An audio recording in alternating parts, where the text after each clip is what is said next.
Hi there, John Miller, osteopath here. I'm doing a video today about knee pain and just knee dysfunction and how often it comes from the hip. So I've had a client who came to see me. She had a lower back pain and we've loosened the lower back off. We found one of the causes of the problems, our thighs are very, very tight. She's very quad dominant. So I said what we want to try and do here is maybe take the loading off the quads and off the knee joints and try and put it into the hips, make the hip work properly. I've noticed one thing is an issue of flexibility. So when she squats down, she's not able to squat down all the way properly like so, proportionally between the knees and the hips.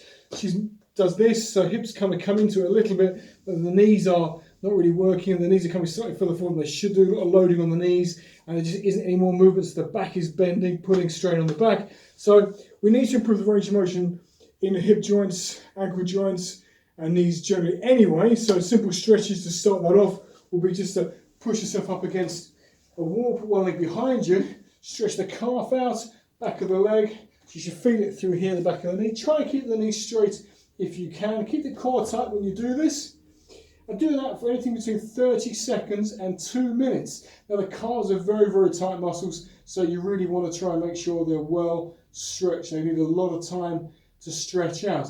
Once you've done that, maybe pop onto your back and get yourself down, get a knee up, pull across the body, pull this knee to the opposite shoulder to stretch out the glutes, give yourself a bit more flexibility in here. And like with all these stretches, start them off gradually, build them up slowly. So for the first 10-20 seconds, just a gentle stretch. As time passes, pull it a little bit harder.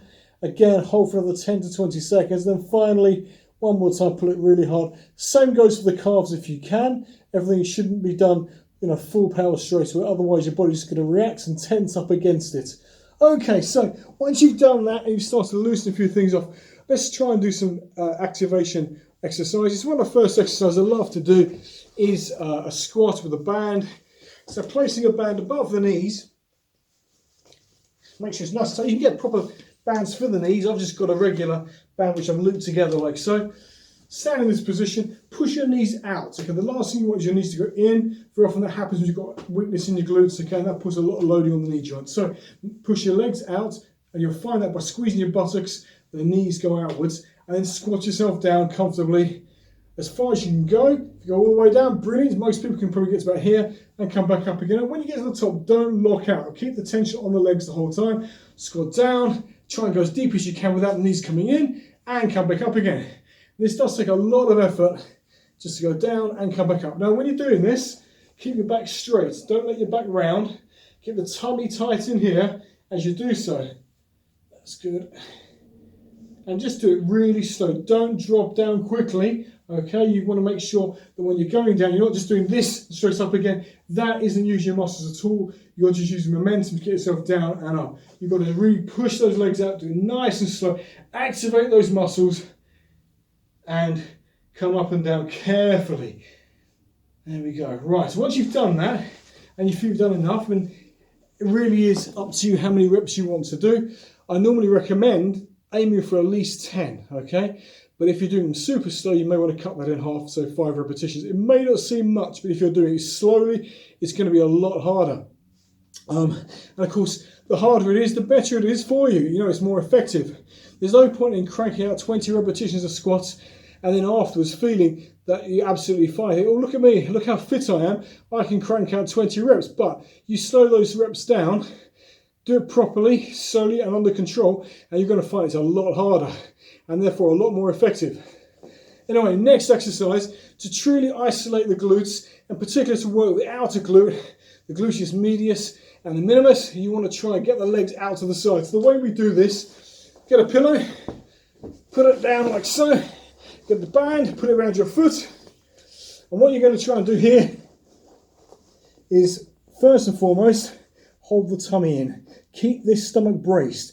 You don't want to be allowing your back to be and pelvis to be twisting around because your stomach is not braced. Make sure the head is supported. Bring the arms up to about here and kick the leg out behind you. Now, when you're doing this, you want to really emphasize that buttock there, okay? So I can bring the knees up towards you as if you're doing a squat on your side. Kick out, But the difference is you're not going just straight down, you're going down and back, okay? As far as your body will allow you to go before your lower back muscles kick in. If you feel this in your lower back, then you know you're not using your core. You have to keep your core braced the whole time. And you can lift the leg a bit higher if you wish as well, like so there. You get that tensor fasciae lata muscle, get that working really hard. And like with all the other exercises, nice and slow. Now with this, you can stop at the end. The band has got a lot of resistance, and you've got what's called a good peak contraction. So it's all about that squeeze at the end. So again, bring the leg up towards you, breathe out and kick out. And as you kick out, squeeze at the top, squeeze the bum, feel it right to the back of your buttock here, and back to the middle again. And of course, the whole time, keep your tummy braced.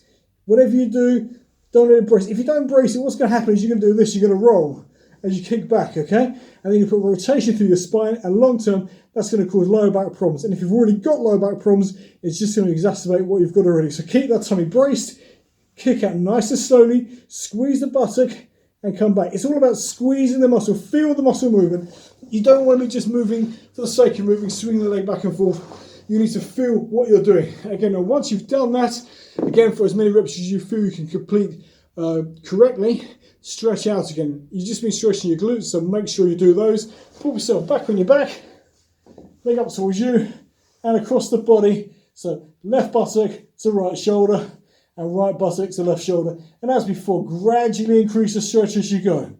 Now, you don't necessarily have to stretch the calves out afterwards, because you haven't been using them directly, but you have been to some extent. So you can repeat the calf stretches what we did at the beginning if you wish to do so. If you have particularly tight calves, then I certainly recommend it.